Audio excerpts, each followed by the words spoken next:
Hey everybody, Valley News Live meteorologist Hutch Johnson getting set up for class here, so I apologize while I'm getting things rocking and rolling, but today we've got an exciting topic and a fitting one too, because if you remember last week we had our winter storm, and that winter storm brought a little bit of everything, right? Rain, sleet, freezing rain, and a lot of snow, unwanted snow. So as we set up for class, I see that we're getting a few viewers signing in. Hey, everybody. Meteorologist Hutch Johnson, Chief Meteorologist, Valley News Live here in Fargo, North Dakota, Moorhead, Minnesota, and the Red River Valley of western Minnesota and, well, eastern North Dakota. Hi, Daniel. Hi, Teresa. Thanks for joining us. Calvin, 9 in Devil's Lake. Thanks. Sign in. Hey, how's Chase is here also. Good to see you. Dominic here, 5 years old in Horace. So glad that you guys can join me. You're getting back to school, right? Learning online the last week. It's been new for everybody, and it's been new for me. We're not doing classes every day, but we're going to try to meet a couple times a week, and we'll all get through all of this distance learning together. Hutch has his apple. I'm ready to talk about the weather.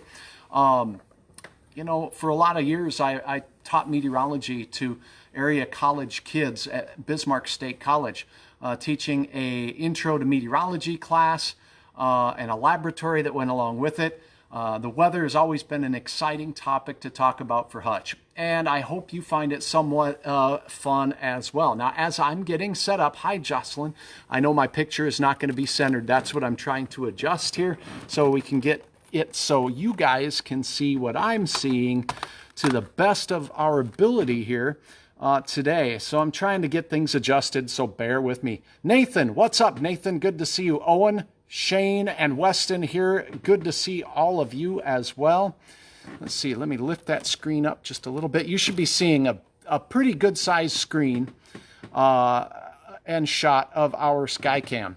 Our time, not a time lapse, but it's just our Skycam. And I don't want it too close, otherwise we get some funky, fuzzy lines in there. So I'm just trying to get the best possible picture. Zach in Detroit Lakes, thanks for joining us. Okay, so you are looking at our sky today over the Red River Valley.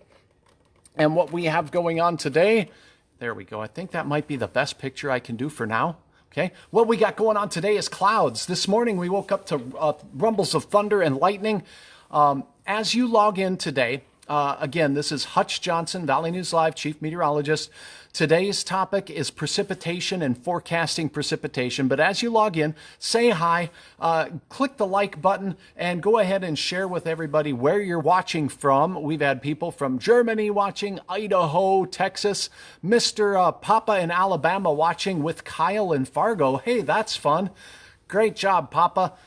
Kyle, hope you're enjoying classes as well. Now, let's take a look. Hey, Hutch, hello from California. Welcome. West Fargo, Julian, and Elliot. Hope you guys are doing great. Trevor, 12 from Jamestown. Good to have all of you on board. All right. So, in the past few days, we've had some wild weather here in the valley. Our weather has been a little bit wild in the sense that we have our rain, we have sleet, we have snow in the forecast. We've gotten just a little bit of everything here lately. Here, let me go ahead and do this camera. There, now you can see me. Okay, so we have a little bit of everything here in the last week or so, right? Last week's winter storm started with rain all day on Wednesday for many of us, except for up near the Canadian border, you got some snow. Then on Thursday, we had areas getting snow all day. We had areas getting rain all day. We had out east, and then we had areas getting freezing rain here in Fargo, for instance, almost all day long. It was slippery, it was slidey. And then everything kind of changed over to snow as we went from Thursday evening into Friday morning. And boy, did we have a lot of shoveling to do. So in meteorology, how do we forecast whether it's going to rain, whether it's going to sleet, or whether it's going to snow? I hope today to be able to explain that to you a lot better so you have a little bit of an understanding of what it is meteorologists look for to make a forecast of rain, sleet, snow. And you'll get to see why it's pretty difficult. This time of the year, in the spring, and again in the fall, when we start to see that cold air from Canada come down and mix with much warmer air from the south, we get more instances of this kind of weather around. So it can be tricky to forecast, there's no question. Also today, just because I like to have fun, I've got an experiment for you. So what you can do, and you can do this after class, or you can do it right now as you are hanging around the house. Find something metal, something small and metal, but not too small. Maybe it's a big spatula that's made of metal that you use on the grill. Okay? As long as it's clean, find that spatula and go put it in the freezer. Okay? Go put it in the freezer while we get started. And here later at the end, we'll do a little bit of an experiment. So you'll need that spatula. You'll also need something to sprinkle water on your spatula as well. So I think you know what we're going to do here. We're going to try to make some freezing rain. But that's what you'll need. Get that spatula nice and cold and put it in the freezer. Make sure it's clean. No, Mom don't want to clean stuff up. Dad don't want to go in there and find a spatula going, what's a spatula doing in my freezer? Okay. Then what we want to do is have maybe just a little glass of water that we can take and sprinkle drops of water on our cold spatula later. We're going to do that experiment in a bit. Howdy from Glenfield. Good to have you, Jerry. Favorite weather guy, Carla, thanks. I love being you guys' weather guy. Let's get right into the topic for today, and it's going to be a lot of fun. And then we'll see each other again on Thursday because the topic then is going to be chunks of hail. So this week is all about precipitation. Today, we're covering rain, sleet, and snow. And on Thursday, we'll talk about hail, and class is beginning right now. First and foremost, when we look at the atmosphere, here's a graphic that helps us see the atmosphere. As we start from the ground down here and go up toward the clouds way up at the top, okay, has different temperatures. So we measure temperatures across the area from Glenfield to Fargo to California to Alabama. And we can measure the differences in temperature on the map that way. But it's also important for meteorologists to measure the temperature of the air as we go up. Most of us never experience the temperature up there where the clouds are. But this is very, very, very important to trying to figure out whether we're going to have precipitation that hits the ground as rain, as sleet, or as snow. Jill, you put it in the freezer. Good job. Hey, Jerry, good to see you. Thanks for signing in, everybody. Tell me about where you are. All right. I'll also save some time for questions. Meteorologists, who has a guess at how meteorologists measure the temperature from the ground up? Okay, we have thermometers that measure the temperature in Fargo versus Jamestown versus Devil's Lake versus Grand Forks versus Fergus Falls. Okay, I'm seeing a lot of angry faces there. A lot of angry faces. I don't know why there's so many angry faces. Who knows what we do to measure the temperatures as we go up through the sky? I'm waiting for a few answers to come in, and we'll see what that is.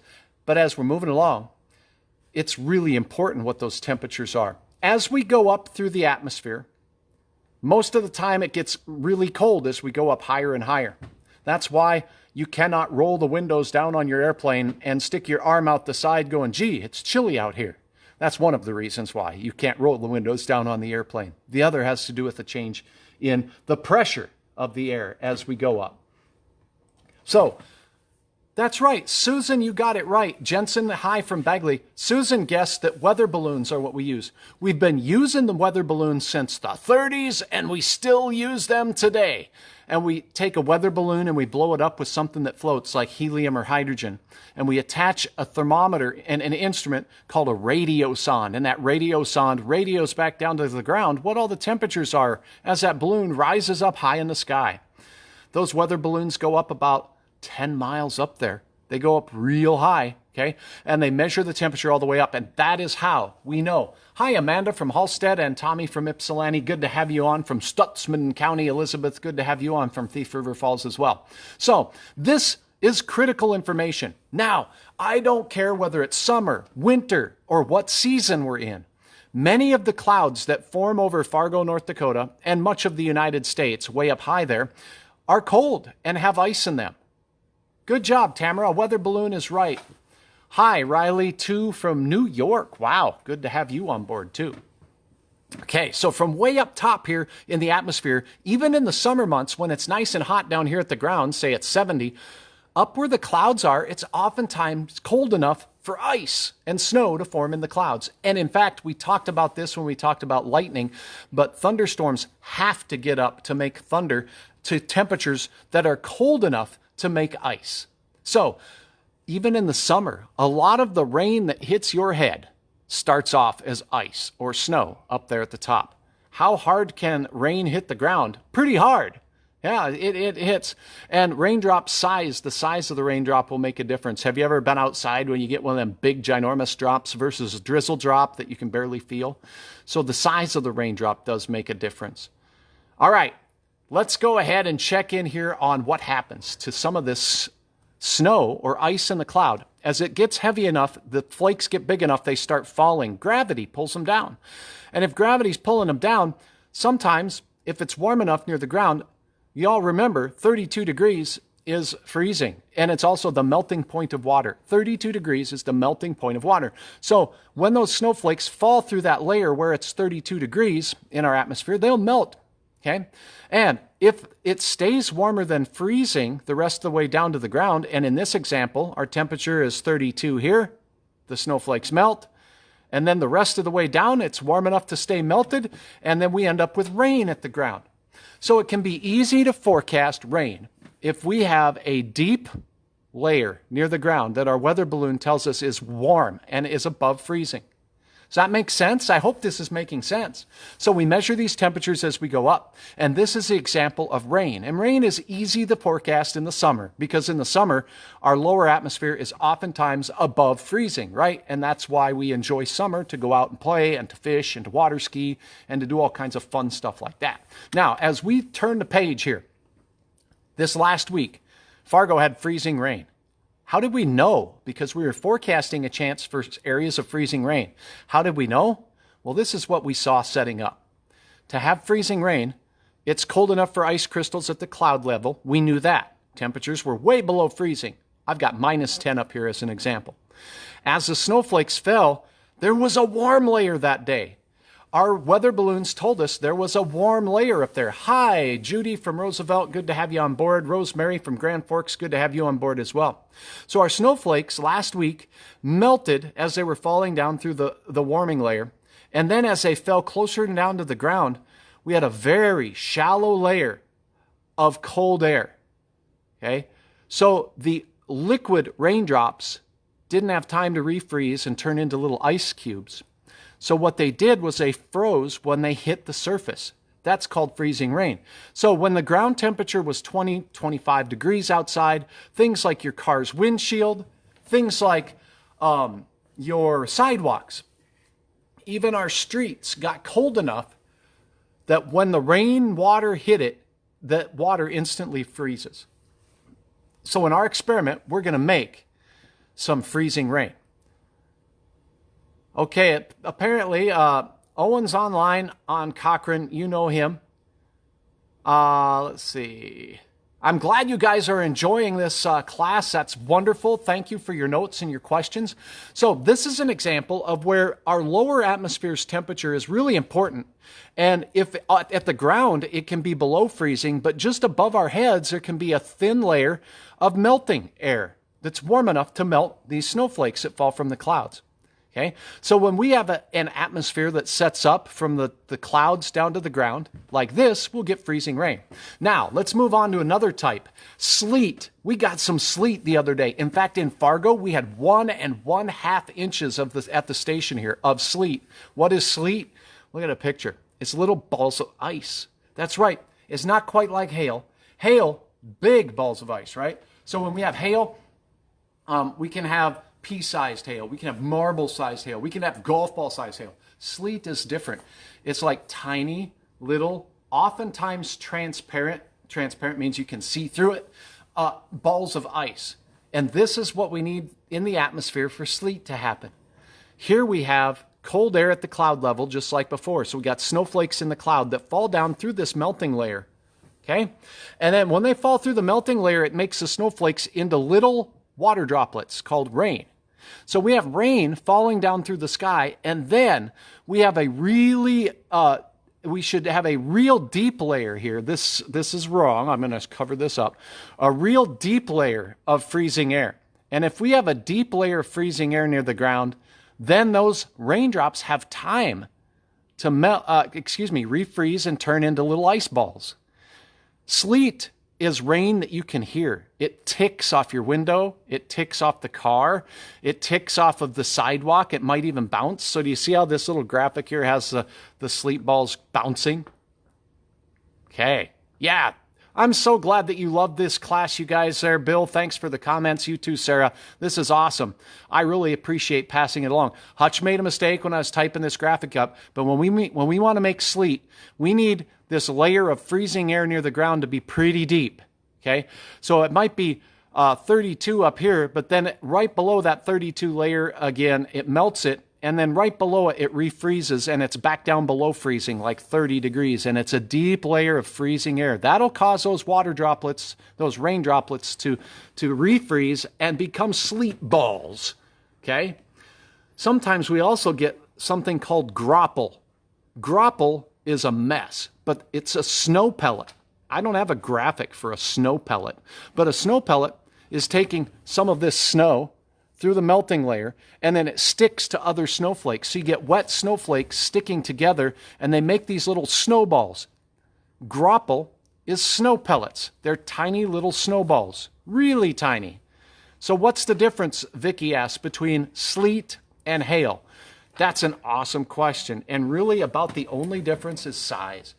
Hail is an ice ball, right? It comes from up high, but hail is usually larger, and hail is usually almost always associated with some sort of a thunder shower. Hail can happen in the winter.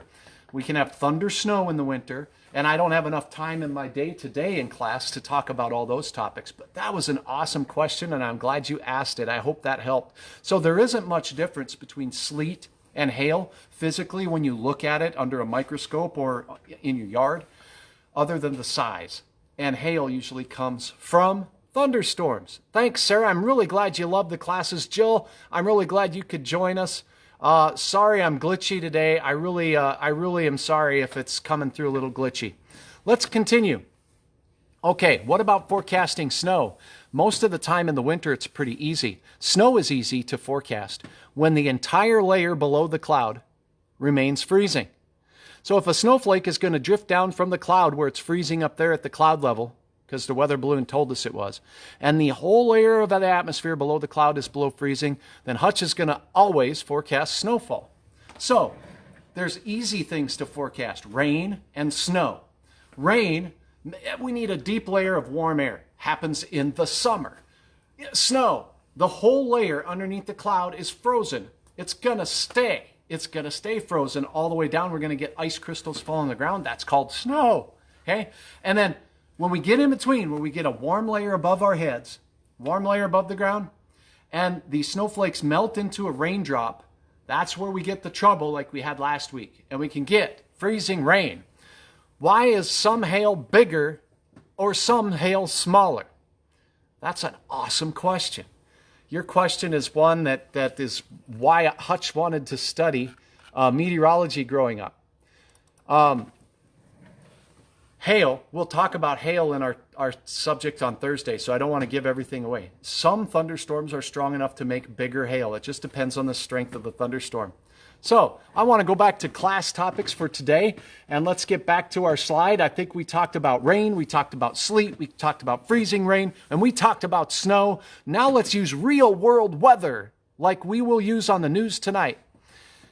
Let's go back and let's see here. I'm waiting for my computer to catch up to me. I'm talking so fast. Here we go. Okay, as we take a look at the radar today, look what's passing through our area. We have some showers moving through. The green on Hutch's radar is showing us where there's rain moving through. Now, overnight, we had thunderstorms with rain, and yes, we even had some hail last night. Most of that fell down here, down south, along the South Dakota border, and then even near Fergus Falls and Wadena. You folks all had thunder and lightning overnight, and some of you had hail as big as quarters, and some had hail a little larger. This radar is showing rain. That means the temperature below the cloud is what? What do you think?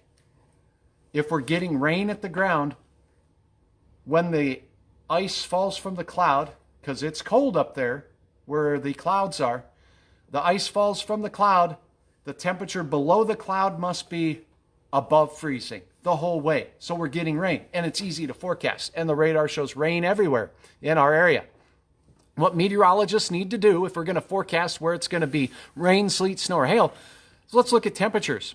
So here is a big national map. If you are in Dallas, Fort Worth, it's 85. It's 85 in Miami, and in Atlanta, it's 75 there, Grandpa Don.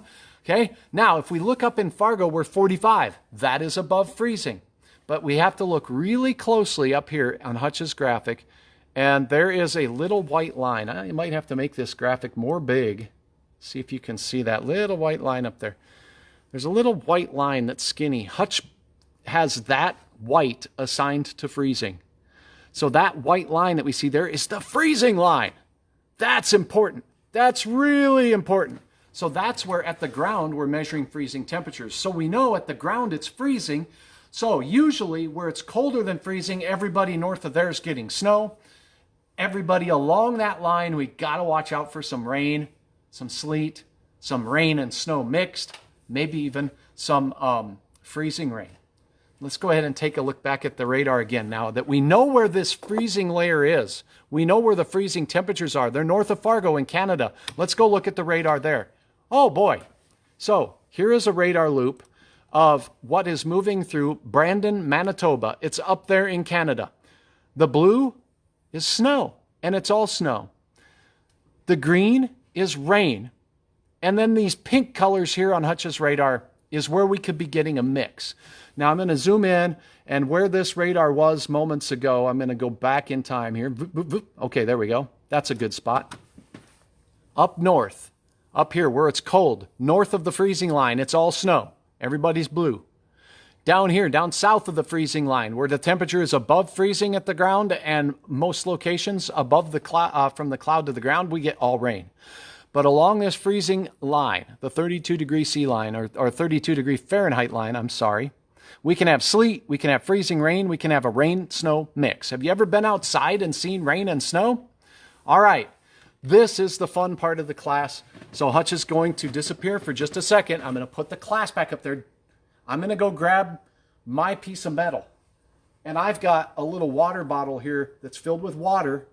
And I'm going to show you how freezing rain can happen. So give me 10 seconds to run, and I'll run to the break room where my metal spatula is freezing. And we'll have to do this experiment quick because that metal will warm up fast. What we're going to show you is that when the surface is below freezing, the ground, your car's window, your sidewalk, your porch, your deck, or anything on the ground, when it's below freezing, any rain that falls from the cloud, okay, will instantly freeze and turn into a skating rink of ice. I'll be right back. Hold that pose.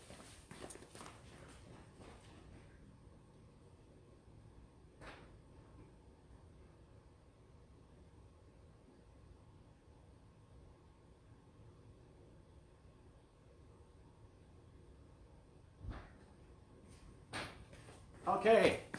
Hello, hope you are all still there. Here is my spatula. It was in the freezer. It's cold, we gotta hurry. I'm gonna spray water on it like it's raining, okay? And I'm hoping you can see what's going on here. And now, we just let that sit for a second, take a close look at it, and look at that, it's all ice. It's ice on there. Did your metal spatula do the same thing? The rainwater that fell from Hutch's cloud instantly froze on the frozen spatula. You may have to give your metal spatula more time in the freezer than the 30 minutes that we had for class. So dry it off and put it back in there and let it sit in there for an hour or two.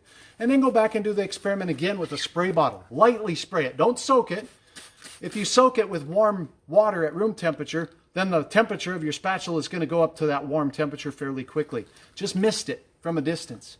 And just watch just a little bit then. Watch what happens to those raindrops on your spatula, and they will freeze solid. Okay? So that's how freezing rain happens in our atmosphere.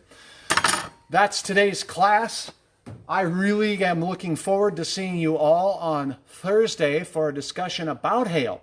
Before I go, I'm going to leave just a couple of minutes to ask you for your questions. If you have any on today's topic, I've tried to answer some as I've seen them.